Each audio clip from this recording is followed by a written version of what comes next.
seperti ini diperbolehkan. Kami mintanya bukan untuk diri sendiri, bukan minta untuk mengkayakan diri sendiri, tak suka minta-minta. Nabi mengajarkan kepada qamisah bukan tujuannya untuk qamisah saja, untuk semua umat. Tentang bagaimana hendaknya seseorang kalau suka minta-minta kepada orang lain. Maka dalam hal ini Nabi mengatakan boleh dalam keadaan seperti ini, tapi mintanya sekedar keperluan, dah cukup. Jangan tetap buka ekor terus supaya orang kasih masuk duit. Tutup itu ekor. Kadang-kadang orang minta bantuan kan untuk kepentingan orang lain, mintanya diperbolehkan. Tapi sekadar mana keperluan daripada permintaan itu, sekadar itu yang digunakan, tapi tak boleh lebih. Makanya dikatakan dalam hadis ini apa? Orang yang boleh meminta itu adalah orang yang menanggung beban orang lain, sehingga dapat daripada pemberian itu semua yumsik, cukup, alas, dah cukup yang keperluannya, tak boleh minta lagi. Ini yang pertama. Yang kedua, orang yang berharta, hartanya hancur, punya kilang-kilangnya hancur, punya syarikat habis bankrupt, kena kebakaran kena apa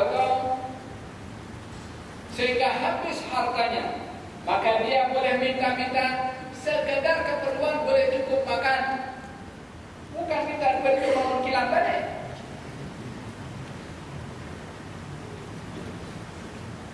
Dan bukan juga kalau satu kilang terbakar, dia punya ada 9 kilang lagi, dia dah minta kepada orang, pasal apa satu kilang saya terbakar, dia ada 9 kilang lagi. Masih ada, artinya kalau dia dah kena musibah, habis dia punya harta, baru dia minta. Tapi kalau kena musibah, satu kilangnya umpamanya terbakar atau kedainya terbakar, dia ada 9 lagi kedai, orang seperti itu tak boleh minta-minta. Dia masih berkecukupan, tidak membebankan kepada orang lain akan musibah yang Allah uji kepadanya tentang satu kedai yang dia ada 9 kedai. Intinya tidak meminta kecuali dalam keadaan keperluan. Yang ketiga adalah orang yang memang dia miskin, hidupnya fakir. Kefakirannya bukan hanya fakir biasa, tapi disaksikan oleh orang kampungnya, ini orang memang susah.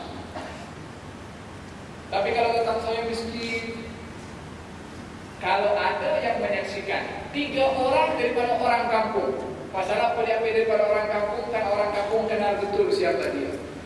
Bukan ambil daripada tepi jalan, kamu jadi saksi kepada saya miskin, kalau dapat bagi 3. Dan seperti itu, orang kampung, dan dikatakan zawil hijab. Yang bersaksi itu bukan orang tepi jalan, bukan orang boleh dibeli dengan duit. Orang yang amanah, orang yang sigap, orang yang dipercaya, orang yang saleh. Bersaksi, ini orang susah. 3 orang. Kalau disaksikan 3 orang daripada orang kampungnya, boleh bagi. Boleh minta, boleh minta. Hakata dijaga Allah itu oleh Nabi SAW daripada meminta-minta. Nanti insyaAllah kalau akan datang kita akan bahaskan lebih panjang lebar lagi berkenaan dengan meminta-minta kepada orang lain, yang mana Nabi menggunakan konsep tangan di atas lebih baik daripada tangan di bawah. Artinya biasakan untuk memberi, kalau tidak mampu memberi jangan letakkan tangan di bawah, kecuali bila mana berada dalam keadaan darurat yang membolehkan kita meminta kepada orang lain. Alhamdulillah kita dihadiri oleh salah seorang daripada Hadramaut, daripada bandar yang dinamakan Hami. Dia beberapa panjang daripada dari beliau adalah Habib Ahmad Hussein Ali. Dan dulu saya pernah belajar dengan beliau tahun 93. Pertama kali saya sampai ke dan belajar di Syekh di sebuah madrasah yang sudah lama ada, akan tetapi ditutup sebab zaman komunis waktu itu, dan dibuka tadi madrasah itu oleh Habib Abdullah Muhammad bin Sa'ad bin Hafid. Beliau salah seorang yang mengajar di situ, mengajar di Darul Mustafa di bandara yang dinamakan Syeher, dan beliau sekarang mudir di Rubal Al-Hami, kampung yang kurang 1 jam daripada Syeher, dan juga Rubal Darul Mustafa. Dua madrasah ini ditadbir oleh Habib Ahmad. Kehadirannya membawa barakah kepada kita pada malam hari ini, dan insyaAllah mutiara ilmu oleh-oleh daripada Hadramut akan menjadikan lagi majelis kita dan membasahi hati dan jiwa kita dengan ilmu. Moga-moga Allah Subhanahu wa taala menjadikan kita orang yang bermanfaat daripada apa yang disampaikan oleh Allah Taala.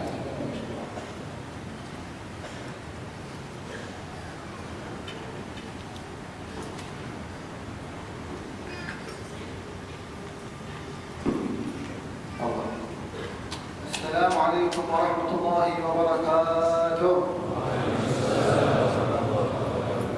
Alhamdulillah الذي أحضرنا وإياكم ما شاء الله توفيق منه سبحانه وتعالى مجالس العلم ومجالس النور ومجالس الهداية. Segala puji bagi Allah Subhanahu wa taala yang menghadirkan kita di majelis ilmu, majelis yang dipenuhi dengan cahaya, majelis yang membawa hidayah dari Allah. نجعل حضورنا في طلب العلم كما قال سيدنا الإمام الغزالي في بداية الهداية يكون طلبنا للعلم للهداية لا لمجرد الرواية.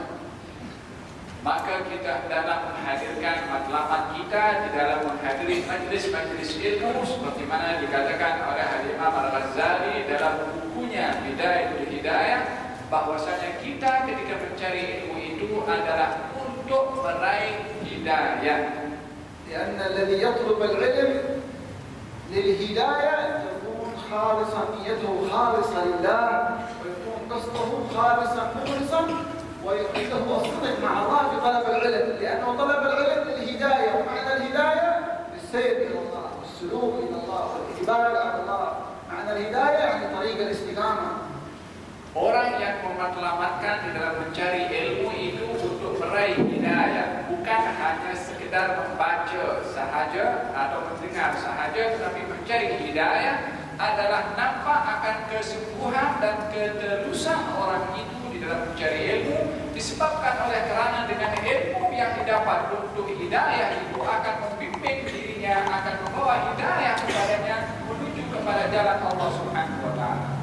ثم اعلموا أنكم تتلقون العلم في هذا المجلس المبارك الأسبوعي بالسند المتصل إلى الحبيب صلى الله عليه وسلم، وهذه المنة الكبرى والنعمة العظمى أن يكرمكم الله سبحانه وتعالى وتتلقون العلم بسند متصل إلى الحبيب صلى الله عليه وسلم.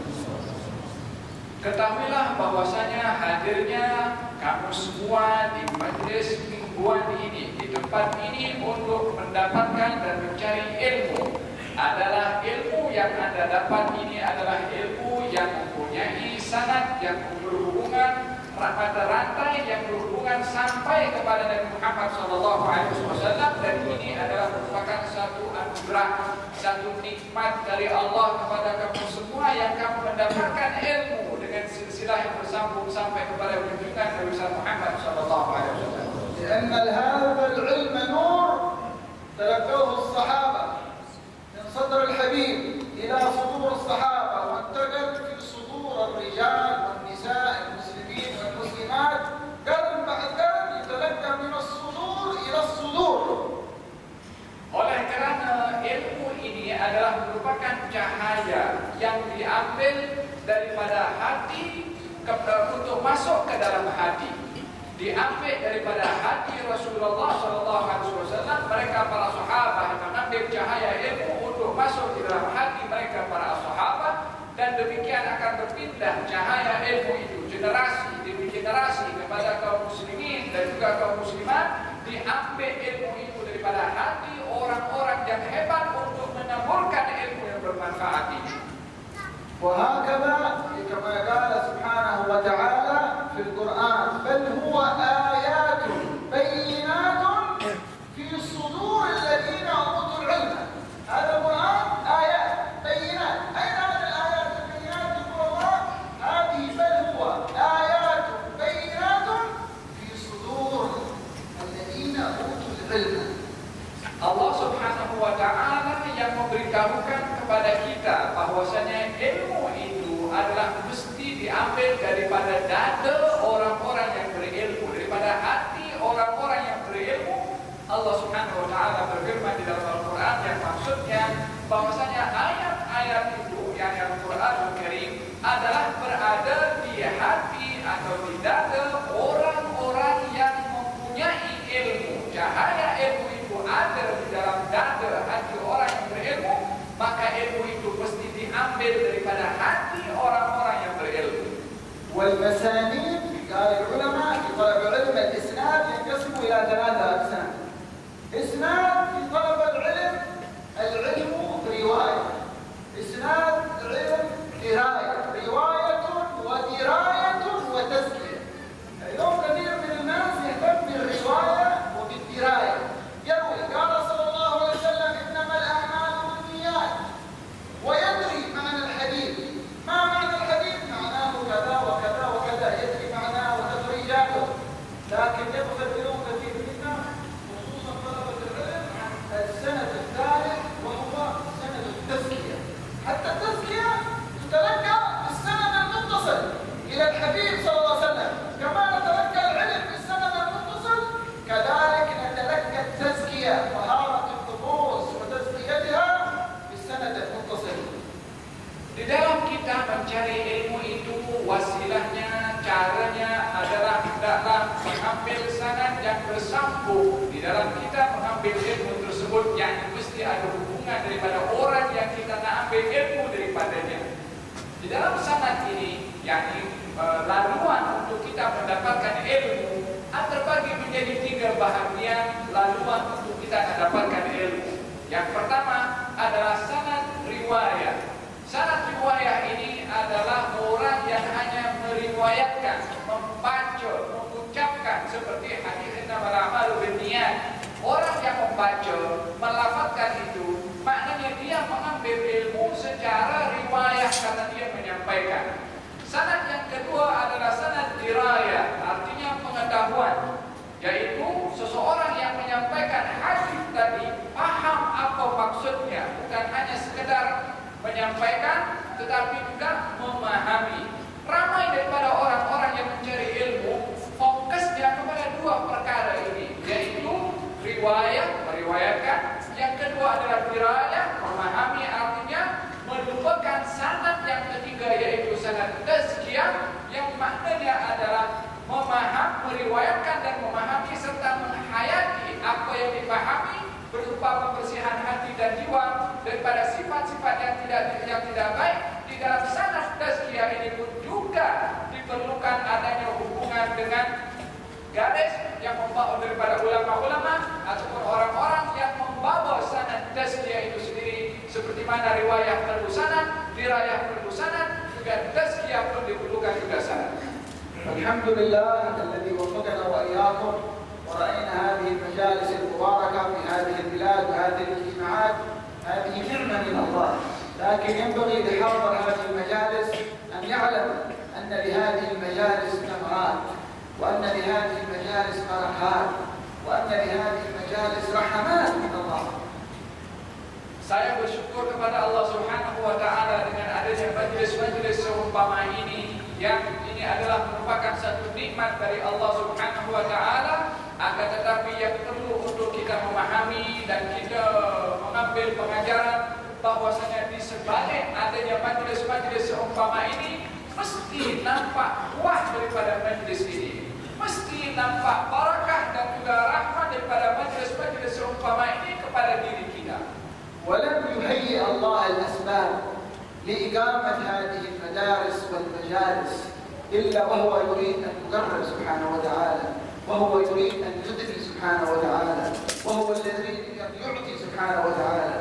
ما يقيم الله هذه المجالس لأنها ما تقام إلا بإذن من الله، بتوفيق من الله، فلم يأذن الله بإقامتها إلا وهو يريد أن يهدي، ويريد أن يعطي، ويريد أن يقرب، ويريد أن يغفر، ويريد أن يرحم، ويريد أن يكرم، ويريد أن يحسن سبحانه وتعالى. فينبغي حضورنا في هذه المجالس نجمع بين العلم كما سمعنا وبين التزكية وبين قيام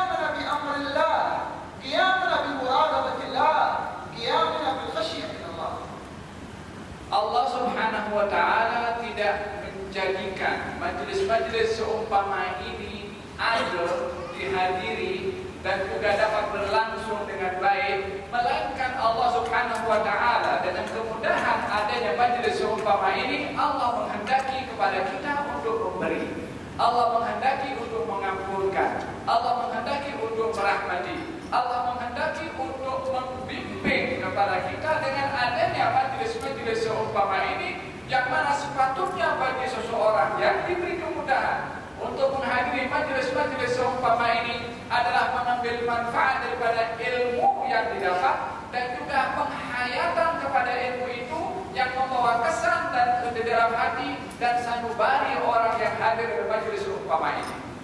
ثم أغلى ما يكسى به طالب العلم وطالبة العلم في هذه المجالس بعد أكرمنا الله أغلى كسوة أغلى لباس يلبسه هذا الحاضر في مجالس العلم والتعليم هي خشية الله. هذا أعلى خلعة، أعظم لباس يلبسه الواحد منا خشية الله. Buah yang sepatutnya ada kepada seseorang yang menghadiri majelis-majelis seumpama ini, yang buah itu adalah merupakan pakaian yang dipakaikan oleh Allah kepada seseorang yang mengambil manfaat daripada majelis seumpama ini, pakaian perasaan takut kepada Allah Subhanahu wa Ta'ala, pakaian untuk menjadikan Allah pengawas kepada dirinya sehingga dirinya sentiasa merasa dipantau oleh Allah Subhanahu wa Ta'ala. ولهذا ورد في القرآن أن الله وصف أهل العلم بصفة الخشية.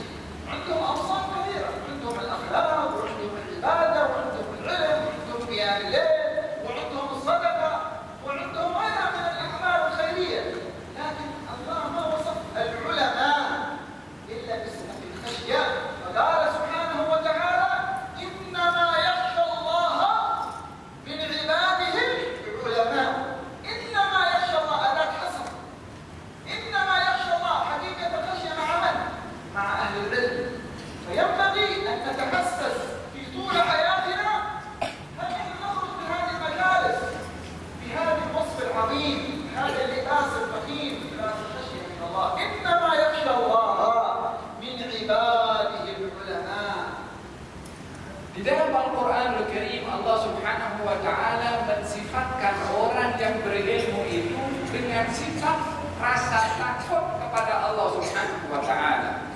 Walaupun orang yang berilmu itu punya banyak sifat, mereka sifatnya akhlaknya baik, ibadahnya baik, banyak bersedekah, ada qiyamul lail dan amal-amal ibadah yang lain yang dilakukan oleh orang-orang yang berilmu, tetapi Allah memberikan sifat kriteria kepada orang yang berilmu itu dengan rasa takut kepada Allah Subhanahu wa Ta'ala, disebabkan itu adalah merupakan kemuliaan seseorang yang berilmu bila mana mempunyai rasa takut kepada Allah. Di dalam Al-Quran Allah berfirman, maksud daripada ayat itu, sesungguhnya yang hanya mempunyai perasaan takut kepada Allah adalah mereka para ulama. Disifatkan oleh Allah, ulama itu orang yang mempunyai perasaan takut kepada Allah, yang itu semestinya menjadi sifat kepada kita yang mencari ilmu adalah menghadirkan perasaan takut kepada Allah di mana saja kita berada. كذلك الذين يبلغون رسالات الله الرسل الأنبياء الدعاء إلى الله. ونحن وإياكم ينبغي يا حاضرين هذه المجالس رجال ونساء كبار وصغار أن يكون عندنا هم الدعوة إلى الله. وصف الله أهل الدعوة وأهل الذين يبلغون رسالته أيضا بصفة الخشية. سبحانه وتعالى قال الذين يبلغون رسالات الله ويخشونه ولا يخشون أحدا إلا الله. فوصفهم أيضا بصفة الخشية. هذه الخشية معناها شدة الخوف من الله.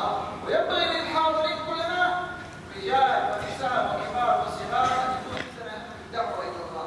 وأول ما نبدأ بالدعوة إلى الله نبدأ بأنفسنا وديارنا. Allah Subhanahu wa Ta'ala juga mensifatkan di dalam Al-Quran mereka orang-orang yang menjadi pembawa ilmu daripada mereka para rasul, daripada para anbiya dan juga para duat yang menyampaikan ilmu, dan kita semua yang hadir di sini pun mesti mengambil kecenderungan, keinginan untuk menjadi pendakwah kepada orang lain yang mereka itu juga dipuji oleh Allah Subhanahu wa taala di dalam Al-Qur'an, diberikan sifat oleh Allah Subhanahu wa taala di dalam Al-Qur'an dengan sifat yang mulia, yaitu sifat yang sama disifatkan oleh Allah untuk mereka para ulama adalah perasaan takut kepada Allah Subhanahu wa taala. Di dalam Al-Qur'anul Karim, mereka Allah Subhanahu wa taala berfirman, mereka orang-orang yang menyampaikan risalah dari Allah Subhanahu wa taala, yaitu para rasul dan para anbiya serta para duat yang mengikut kepada para rasul. Mereka sifatnya itu takut kepada Allah dan tidak takut kepada selain daripada Allah Subhanahu wa taala. Kita yang mengambil ilmu mestilah mengambil semangat untuk menjadi pendakwah kepada orang lain dengan perasaan takut kita kepada Allah Subhanahu wa taala, dan pertama kali permulaan untuk kita berdakwah adalah berdakwah untuk diri sendiri dan untuk ahli keluarga kita. في سنن ابن ماجه يقول الحبيب المصطفى محمد صلى الله عليه وسلم: يا أبا بأن تتعلم مسألة من مسائل الدين. مسألة واحدة، أنتم في المجلس هذا تتعلمون مسائل. الحبيب يقول سيدنا أبا بكر: يا أبا بكر لأن تتعلم مسألة من مسائل الدين فتعلمها غيرك، عمل بها أو لم يعمل بها خير لك من أن تصلي 1000 ركعة. فالتبليغ، تبليغ الدعوة، حمل رسالة الأمانة، بلادكم هذه بلاد الإسلام، جميع أهل الأرض المسلم والكافر بحاجة إلى الدعوة إلى الله بالحكمة والموعظة الحسنة وتبليغ هذه المسائل اللي تعلمونها. كيف نطبق هذه المسائل؟ ندعو أهلنا، ندعو جيراننا، ندعو أصحابنا، ندعو إخواننا، ندعو زملائنا إلى حضور هذه المجالس المباركة. Di dalam Sunan Ibnu Majah, baginda Rasulullah Shallallahu Alaihi Wasallam bersabda kepada Abu Dzar dan berkata, wahai Abu Dzar, dengan kamu belajar satu masalah, belajar mengetahui satu ilmu, kita dalam majelis ini berapa faedah manfaat ilmu yang kita boleh dapat dari majelis di tempat ini. Dikatakan oleh Rasulullah kepada Abu Dzar, kalau kamu dapat satu ilmu dan satu ilmu itu kamu sampaikan kepada orang lain itu mengamalkan ilmu tersebut atau tidak, maka lebih baik perbuatan kamu itu daripada beribadah salat sebanyak 1000 rakaat. Dengan menyampaikan satu ilmu, apatah lagi sekian masalah ilmu yang kamu dapat, bila mana disampaikan kepada orang lain, ini adalah merupakan tanggung jawab kepada kita yang mendapatkan ilmu untuk menyampaikan kepada orang lain, kepada ahli keluarga kita, kepada jiran kita, kepada sahabat andai kita, agar supaya ilmu yang kita dapat itu dapat dimanfaatkan, difungsi dengan orang lain. Dan negara kita ini adalah negara yang di situ ada orang-orang yang juga memerlukan untuk disampaikan ilmu itu yang merupakan tanggung jawab kita untuk menyampaikan. هذا العلم الذي نتعلمه في هذه المجالس، ثمرة هذا العلم تقوى الله. العلم هذا إذا لم يثمر لنا التقوى يكون حجة علينا يوم القيامة. فينبغي أن نتعلم أن ثمرة العلم التقوى. فإذا أكرمك الله بالتقوى هناك ثمرة للتقوى. العلم ثمرته التقوى، والتقوى ثمرتها علم آخر، واتقوا الله ويعلمكم الله. إذا كلها أشياء مترابطة. علومنا هذا تثمر لنا تقوى الله. من أثمر له العلم تقوى الله أعطاه الله علم لا يوجد في الكتب، علم لا يوجد في مكتبات، ما يوجد في الإنترنت، ما يوجد في الكمبيوتر، لا يوجد إلا ثمرة من ثمرات التقوى. وعلمناه من لدنا علما. هذا يسمى العلم الوحي. كيف نفوسنا تتطلع إلى هذا العلم؟ وكلها شيء مترابطة. علومكم هذا ثمرتها التقوى. التقوى ثمرتها علم لدني، علم معرفة الله.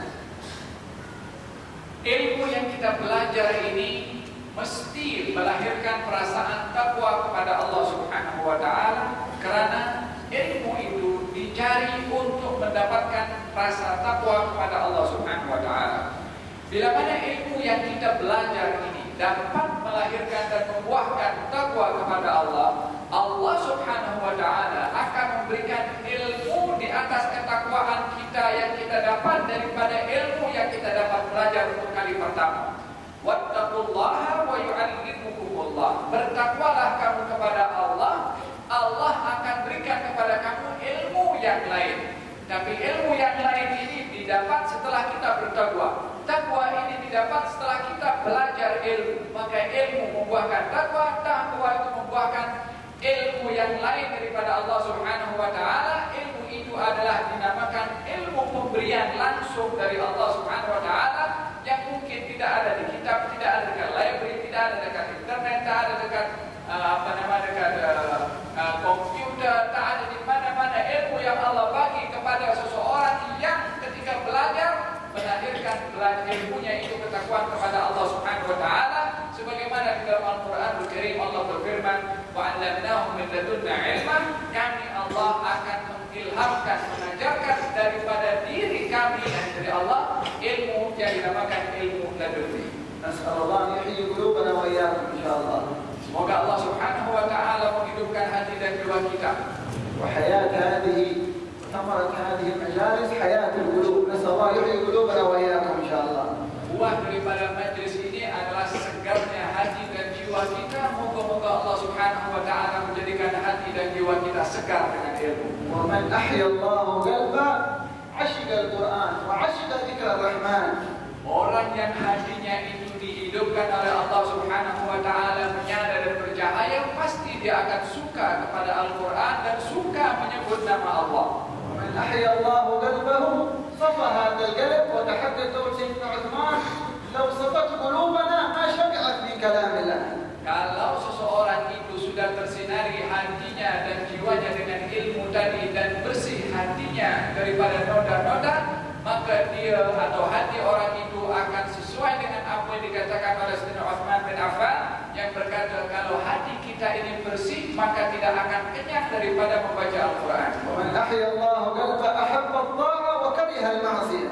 Orang yang hatinya itu dihidupkan oleh Allah pasti akan suka kepada ketaatan dan benci kepada kemaksiatan. الشام للشام في حياة القلوب. نسأل الله يحيي قلوبنا وإياكم إن شاء الله. Apa yang terpenting untuk kita fokuskan adalah kehidupan segarnya hati ini. Semoga Allah menghidupkan hati dan jiwa kita. اللهم ببركة حبيبك محمد وبركة هذا الاجتماع اسعدنا في الدنيا والآخرة إن شاء الله.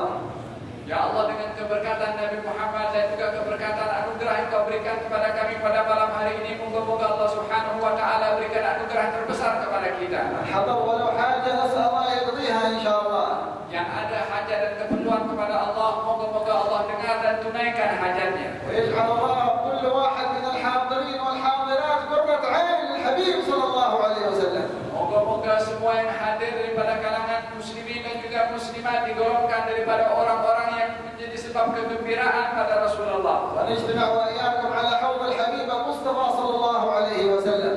Moga-moga Allah Subhanahu wa taala himpunkan kita semua di telaga Nabi Muhammad sallallahu alaihi wasallam. Yaj'al kullu wahidin minna wa minkum min al-ulama as-sadiqin al-khashi'in insyaallah. Moga-moga Allah Subhanahu wa taala jadikan kita semua golongan para ulama yang khusyuk dan taat kepada Allah dan sungguh-sungguh beribadah kepada Allah. Yaj'al kullu wahidin minna miftahan lil khair mighlaqan lisyarr insyaallah. Moga-moga Allah Subhanahu wa taala jadikan kita sebab membawa kebaikan untuk orang lain dan juga menutup keburukan menimpa kepada orang lain. Allahumma ya karim ya mannan takarram alaina wajid alaina warhamna bi rahmatika al-wasi'a ya arhamar rahimin. بارك في هذه المجالس، بارك في إخواننا هؤلاء القائمين في الحبيب علي وإخواننا هؤلاء الحاضرين بركة كاملة ظاهرة وباطنة، واجعلنا وإياهم يا رب العالمين من أهل الرحمة ومن أهل المغفرة ومن أهل العلم ومن أهل الهداية ومن أهل الخشية ومن أهل التقوى ومن أهل الاستقامة ظاهرا وباطنة. تب علينا وعليهم توبة نصوحة، زكنا بها قلبا وجسما وروحا. اللهم بارك لنا في رجب وشعبان وبلغنا رمضان. اللهم بارك لنا في رجب وشعبان وبلغنا رمضان. اللهم بارك لنا في رجب وشعبان وبلغنا رمضان، وأعنا فيه على الصيام والقيام وتلاوة القرآن. اللهم اجعل آخر كلامنا من هذه الدنيا لا إله إلا الله محمد رسول الله، متحققين بحقائقها حسا ومعنى ظاهرا وباطنا. اللهم يا أول الأولين ويا آخر الآخرين ويا ذا القوة المتين ويا راحم المساكين